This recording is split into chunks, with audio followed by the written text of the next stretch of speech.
Class 9 का second chapter संसाधन के रूप में योग का अध्ययन करेंगे। सबसे पहले जानेंगे कि संसाधन किसको कहते हैं। तो हमारे चारों ओर के जितने भी वस्तुएं हैं, या वो सजीव हो या निर्जीव हो या मानव निर्मित हो, जिसे मनुष्य बनाया हो, जिसे हम लोग प्रकृति से अपने उत्पन्न हुआ हो, जैसे जंगल, नदी, पेड़ पौधे। संसाधन मनुष्य बनाए घर, मकान, बिजली, पेड़, रुपया, पैसा, इन सभी चीजों को जिसको हम लोग अपने आवश्यकता पूर्ति करने के लिए प्रयोग करते हैं, उनको हम लोग संसाधन कहते हैं। तो मनुष्य सभी संसाधनों में श्रेष्ठ है। मनुष्य भी एक संसाधन है जो सभी चीजों का प्रयोग करता है। तो सबसे पहले मनुष्य जो संसाधन है उसको क्या कहते हैं? मानव पूंजी। तो पूंजी के रूप में मनुष्य को कब बनाते हैं? जब मनुष्य में, एक छोटे बच्चे में शिक्षा, शिक्षा, चिकित्सा सेवा, संतुलित आहार, इन सभी चीजों को निवेश किया जाता है, उस पर खर्च किया जाता है, तो वही बाद में वही जनसंख्या मानव पूंजी में बदल जाती है।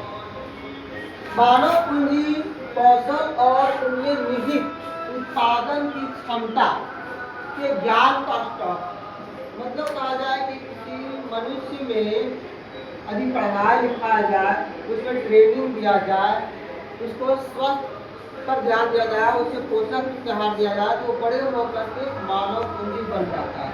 और वो जिस काम के लिए ट्रेन है वो उस काम को करने में सक्षम होता है। वो एक अनपढ़ या फिर जो व्यक्ति अयोग्य होता है उससे अच्छा काम कर लेता है। इसलिए जनसंख्या किसी भी देश के लिए बहुत महत्वपूर्ण है। भारत एक विशाल देश है, इसकी जनसंख्या विश्व की सभी जनसंख्याओं से अधिक है। ये भारत के लिए पॉजिटिव पॉइंट है। यदि इसको सही ढंग से इस्तेमाल किया जाए तो भारत एक शक्तिशाली, विशाल और मजबूत देश बनेगा, क्योंकि सभी काम मनुष्य ही करते हैं। देखेंगे कि मानव पूंजी सकल राष्ट्रीय उत्पाद के सृजन में योगदान देता है ना। GNP, जिसको हम लोग कहते हैं ग्रॉस नेशनल प्रोडक्ट। किसी भी देश में एक साल में एक लेखा वर्ष के अंदर जितने भी वस्तुओं और सेवाओं का उत्पादन होता है, उन सभी के अंतिम मौद्रिक मूल्य, उसी पैसा के मूल्य को जोड़ देते हैं तो GNP बनता है। तो देश के अंदर वस्तु के उत्पादन में सबसे महत्वपूर्ण भूमिका मनुष्य का है, क्योंकि मनुष्य अपनी आवश्यकता की पूर्ति के लिए वस्तुओं का उत्पादन करता है। सारा चीज का उत्पादन, खरीद बिक्री, वस्तुओं बनाना, रोड बनाना, घर बनाना, ये सब कौन करता है? मनुष्य करता है। इस मनुष्य सभी संसाधनों में श्रेष्ठ है। बताएं कि जनसंख्या भी एक संसाधन है जिसे हम लोग मानव संसाधन कहते हैं। और भौतिक पूंजी निर्माण की ही भांति देश की उत्पादन शक्ति में वृद्धि करता है। मानव पूंजी में निवेश बार बार बोला जाता है। निवेश मतलब होता है पूंजी लगाना, खर्च करना, पैसा लगाना। जैसे हम बिजनेस करने के लिए पैसा लगाते हैं, जमीन खरीदते हैं, कच्चे माल को खरीदते हैं, इन सभी चीजों को खरीदने के लिए जो पैसा लगाया था उसको निवेश करते हैं। वैसे ही एक बच्चे को मानव पूंजी बनाने के लिए जो निवेश किया जाता है, क्या निवेश किया जाता है, क्या तो खर्च किया जाता है? शिक्षा, बढ़िया शिक्षा दिया जाता है, बचपन से कहा जाता है, प्रशिक्षण ट्रेनिंग दिया जाता है तथा कौशल विकास के लिए कौशल विकास कार्यक्रम की चलाते रहते हैं। बीमार पड़ता है तो उसको स्वास्थ्य, एक बीमार व्यक्ति कुछ भी नहीं कर सकता है, तो बीमार पड़ जाते हैं तो उसके लिए स्वास्थ्य की सुविधाएं, शरीर तंदुरुस्त रहे, पोषक युक्त आहार, हमारा दिमाग हमेशा एक्टिव रहे, उसके लिए मनोरंजन की सुविधा, इन सभी चीजों को जो हम लोग एक साथ एक व्यक्ति में बच्चों पे खर्च करते हैं तो वो मानव पूंजी बन जाता है। क्लियर? मानव पूंजी को हम लोग अन्य संसाधन से महत्वपूर्ण मानते हैं। ये क्योंकि ये भूमि और भौतिक पूंजी की से भी श्रेष्ठ है। मतलब हमारे पास जितने भी प्रकार के पूंजी होते हैं सभी में मानव पूंजी श्रेष्ठ है। क्योंकि अन्य पूंजी चाहे जमीन हो या पेड़ पौधा जंगल नदी या कुछ भी हमारे घर के हो संसाधन वो सारे के सारे बेकार हैं, अभी मनुष्य नहीं है, क्योंकि सभी का प्रयोग मनुष्य ही करता है। तो एक चीज देखें कि जनसंख्या को लोग दायित्व मानते हैं। कर्तव्य होता है कि जनसंख्या पे ज्यादा ध्यान दें, लेकिन अभी सही मायने में देखा जाए विशाल जनसंख्या को हम अपनी संपत्ति में बदल सकते। अभी हम जनसंख्या पे शिक्षा, प्रशिक्षण, कौशल, स्वास्थ्य सेवाएं, पौष्टिक आहार इन सभी चीजों से विकसित करें तो जनसंख्या भी संपत्ति बन सकती है बोझ में। और भारत की जनसंख्या विशाल जनसंख्या है, हमारे सरकार को इस पर ध्यान देना चाहिए। मानव पूंजी विश्व में जहाँ जनसंख्या कमी वहाँ बहुत ज्यादा मांग है लोगों की, तो लोग एक जगह से दूसरे जगह, आज अमेरिका में अधिकांश डॉक्टर, इंजीनियर, सॉफ्टवेयर इंजीनियर आते हैं। यहाँ से पढ़े लिखे लोग विदेशों में नौकरी करने के लिए या काम करने के लिए सेवा देने के लिए जाते हैं।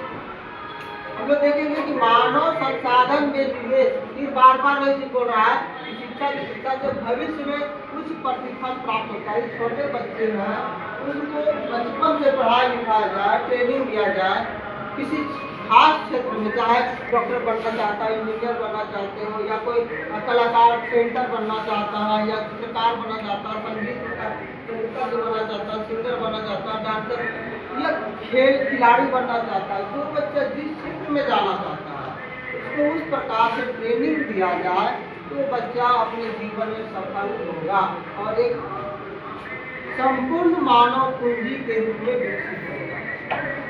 अभी हम लोग देखेंगे एक देश की बात करते हैं, जापान। जापान एक छोटा देश है, चारों ओर समुद्र से घिरा हुआ है, उसके पास किसी प्रकार के प्राकृतिक संसाधन नहीं है, क्योंकि चारों समुद्र से घिरा, समुद्र के अगल बगल उसका ना तो पहाड़, जंगल, नदी कुछ भी नहीं है। लेकिन जापान ने पूंजी पर, मानव पूंजी पर ज्यादा ध्यान दिया। मानव पूंजी पे ज्यादा ध्यान दिया, वहाँ के लोगों को पढ़ाने लिखाने, ट्रेनिंग, कौशल विकास पे बहुत ज्यादा ध्यान दिया गया। इसका परिणाम ये हुआ कि मानव पूंजी में जापान पूरा विश्व में श्रेष्ठ हो गया और अन्य संसाधन को दूसरे देशों से आयात करता है और अपने लिए उपयोग करता है, क्योंकि वहाँ मानव कुछ कोटि है, वहाँ के मानव का दिमाग बहुत तेज है, क्योंकि वहाँ की सरकार मानव पूंजी का ज्यादा करती है। इसका एग्जाम्पल देखेंगे कि दुनिया का सबसे बड़ा देश रूस है और सबसे छोटा देश जापान है। 1905 ईस्वी, शायद 1905 ईस्वी में जापान और रूस में दुनिया का सबसे बड़ा देश और छोटा देश में युद्ध हो गया और जापान ने रूस को हरा दिया। तो छोटा देश युद्ध में रूस को हरा दिया। इससे क्या साबित हुआ कि जनसंख्या मायने नहीं रखती है, देश विशाल मायने नहीं रखती है, कौशल विकास, प्रशिक्षण, ट्रेनिंग, मानव पूंजी मायने रखती है। इसलिए आज विकसित देशों में जापान की गिनती होती है। हम लोग इस चैप्टर में देखेंगे मानव पूंजी क्यों जरूरी है। दो बच्चों की कहानी हम अभी सुनाते हैं आप लोगों को। शोभापुर गांव है, वहाँ दो बच्चे, एक बच्चा सकल के पिताजी बूटा चौधरी किसान है, थोड़ा पढ़े लिखे हैं, वो पढ़ाई का मतलब समझते हैं। उसकी माँ गृहिणी है, घर का काम करती है, दो बहन है, जीतू और सीतू। तो सकल बचपन में अपने बहन का देखभाल भी कर, भाई बहन का करता है और प्राइमरी स्कूल गाँव में वहाँ एडमिशन करा दिया गया। उसके चाचा जी मैट्रिक पास करके आगे पढ़ाई नहीं किए, कोई ट्रेनिंग नहीं लिए, घर में बेरोजगार बैठे। लेकिन सेकंड मैट्रिक पास करने के बाद उसके पिताजी ने सोचा इसको आगे की पढ़ाई किया जाए, इसको इंटरमीडिएट कराएगा कंप्यूटर साइंस। आगे की बात उसको MCA कराएगा कंप्यूटर साइंस में, उन्होंने डिग्री लिया और लास्ट में उसको एक कंपनी, प्राइवेट कंपनी में जॉब मिल जाता है और उस कंपनी को तन मन लगा के काम करता है और एक नया सॉफ्टवेयर डेवलप करता है, जिससे कंपनी का वैल्यू बहुत बढ़ जाता है, मार्केट वैल्यू कंपनी का बढ़ जाता है, कंपनी को बहुत ज़्यादा प्रॉफिट होता है और इसका प्रमोशन होकर के ये कंपनी का CEO तक बन जाता है। तो ये होता है मानव पूंजी ट्रेनिंग का ताकत। दूसरी ओर विलास, उसी गांव का बच्चा, उसी के घर के बगल का, उसी के साथ जन्म लेता, दोनों सेम एक एज के थे। जब 11 साल के हुआ, डिक्लेयर ये था कि विलास के पिताजी मछुआरा थे, मछली बेचते। जब 11 साल के हुआ तो इसके पिताजी के पास पैसा का अभाव था, जिसके कारण से इलाज नहीं करा पाया, मर गया घर। तो इसकी माँ मछली बेचने के काम करने लगी। जब विलास बड़ा हुआ तो वो भी अपने माँ को मदद करने लगा और पर डे लगभग 150 से 200, अभी का टाइम के अनुसार 500 कमाना शुरू कर दिया और उस पढ़ाई लिखाई नहीं कर पाया, ट्रेनिंग नहीं ले पाया और उसका समय बीतते गया, बड़ा होते गया, वो उसी कम आय के साथ सीमित रह गया और अंत में ये भी बीमारी से ग्रस्त हो जाता है और इस प्रकार से पिछड़ जाता है। तो कहने का मतलब यही, मछली का ट्रेनिंग लेता, मछली पालन का ट्रेनिंग लेता तो ये भी काम कर सकता था, लेकिन ये कोई ट्रेनिंग नहीं लिया और जब अपने पिताजी जो परंपरागत तरीका से जो मछली बेचते थे, मछली पकड़ते थे, उसको करते रहा और ये क्या हो गया, पिछड़ गया। तो ये होता है प्रशिक्षण और कौशल का और चिकित्सा का पालन। तो आप सभी को भी इन सभी चीजों पर ध्यान देना है, तो भविष्य में आपका विकास निश्चित है। अब हम लोग आगे देखेंगे पुरुष और महिलाओं के आर्थिक क्रियाकलाप। तो सबसे पहले हम लोग देखेंगे कि आर्थिक क्रियाकलाप को 3 भागों में बांटा गया है। आर्थिक क्रियाकलाप जो है उसको 3 भागों में बांटा गया, प्राथमिक क्षेत्र, द्वितीय क्षेत्र, तृतीय क्षेत्र। प्राथमिक क्षेत्र को हम लोग कृषि कहते हैं, क्योंकि इसके अंतर्गत कृषि से संबंधित काम होते हैं, जैसे खेती करना, वानिकी, बागवानी का खेती होना, फूलों की खेती, सब्जियों की खेती, है ना।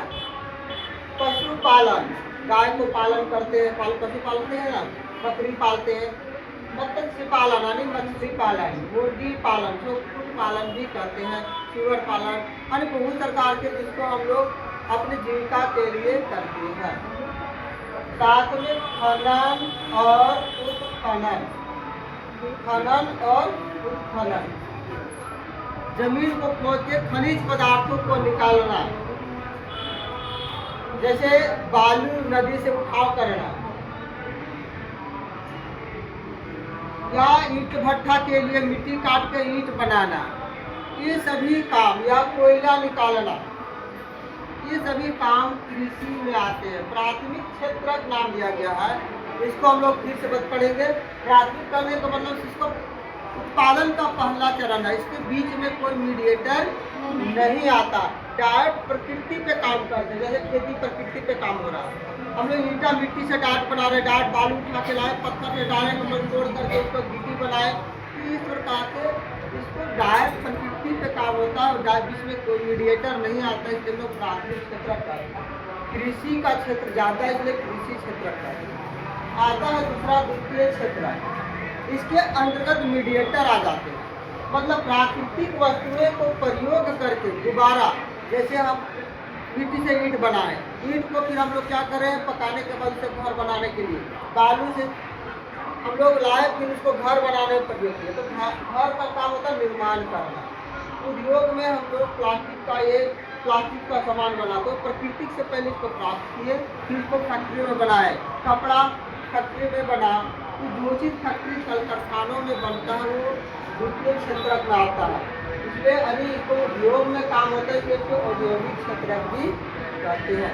तो इसमें मीडिएटर आता है, प्राथमिक वस्तुओं के पहले इससे प्राप्त वस्तु, जैसे गन्ना, गन्ना की खेती करना प्राथमिक क्षेत्र में है गन्ना।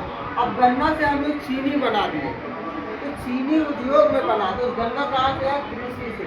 चीनी कहाँ बना? उद्योग में बना, इसलिए चीनी द्वितीय क्षेत्र के अंतर्गत आता है। कपास खेती प्राथमिक में आ गया, कपास से हम लोग कपड़ा बना दिए, कपड़ा द्वितीय क्षेत्र में आ गया।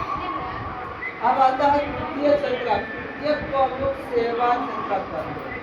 सेवा मतलब होता है बिना इसमें किसी चीज़ का उत्पादन नहीं होता, ना ही उत्पादन क्या होता है, नए वस्तु कुछ भी नहीं बनता। इसलिए क्षेत्र में ना तो उत्पादन होता है, ये प्राथमिक रूप से कोई भी वस्तु का उत्पादन नहीं करता, बल्कि उत्पादन क्रिया में सिर्फ मदद करता है, जैसे व्यापार करना। तो प्राथमिक और द्वितीय वस्तु को जो चीज़ हम उत्पादन करते हैं, खरीद बिक्री का काम करते हैं, हमारा काम को बढ़ाता मतलब आसान करता है। परिवहन, गाड़ियाँ, एक सामान से दूसरी जगह से सामान को ले जाना, सवारी को या व्यक्ति को कोई भी चीज़ को ले जाना।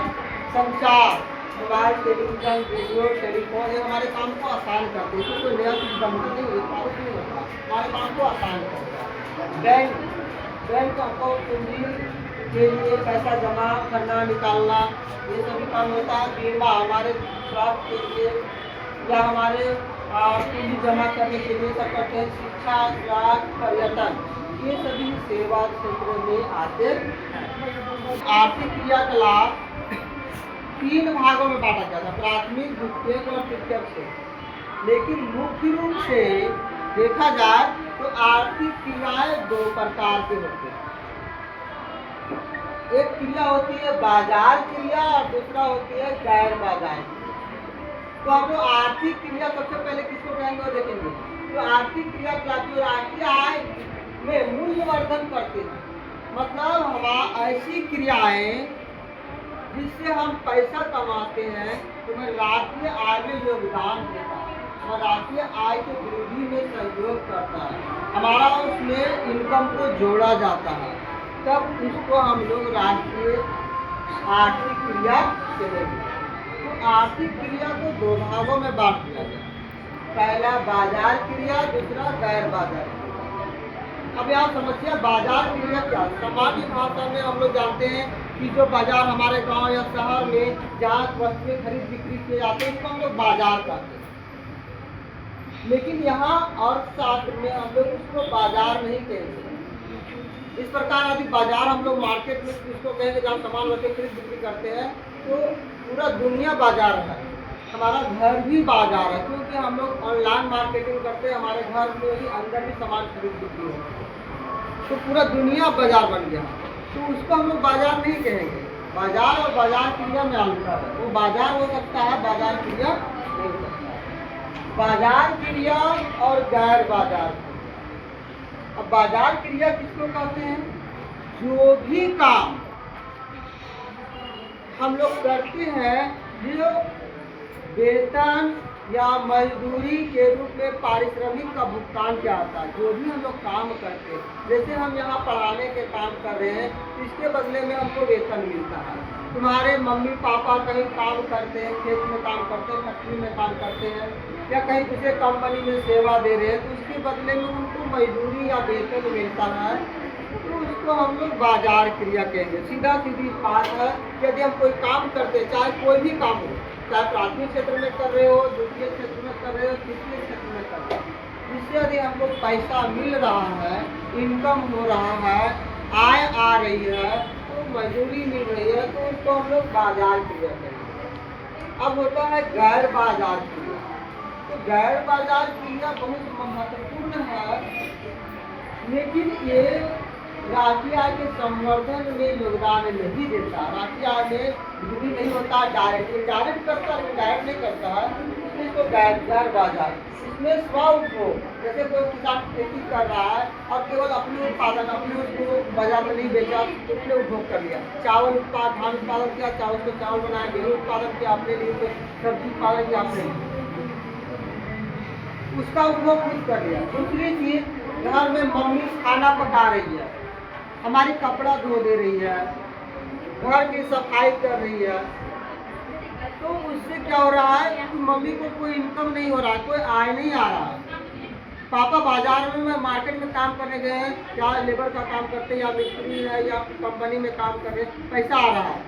लेकिन मम्मी यदि काम घर में कर रही है, इसके लिए कोई बच्चों की देखभाल कर रही है, छोटे बच्चे बड़े बच्चे बूढ़ों लोगों को सेवा कर रहे हैं, बुजुर्ग को सेवा कर रहे हैं, तो इसमें कोई इनकम नहीं होता। लेकिन ये हमारे समाज का अहम पार्ट है, तो उसको इनकम नहीं आ रहा है, इसलिए हम इसको क्या कहते हैं, गैर बाजार क्रिया कहते हैं। तो जिसमें पैसा है, इनकम आता है, उसको बाजार क्रिया कहते हैं। जो काम से कोई पैसा या कोई इनकम नहीं होता, सेवा के माध्यम से किया जाता है, तो उसमें नहीं पैसा, उसको गैर बाजार क्रिया कहते हैं।